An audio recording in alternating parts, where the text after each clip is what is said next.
Good morning guys, ayan, lumabas ako ng bahay kasi nga may pasok yung anak ko.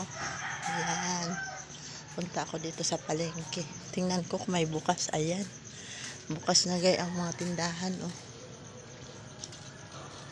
ayan, may pumapasok na. Bakit? Uy, alam mo, nagre-reels ko. Oh, hinahatid na, wow, si Yori, hinahatid na ng mama niya.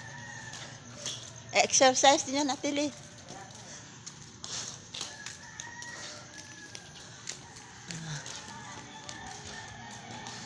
Ang iba naman, sarado pa. Ayan.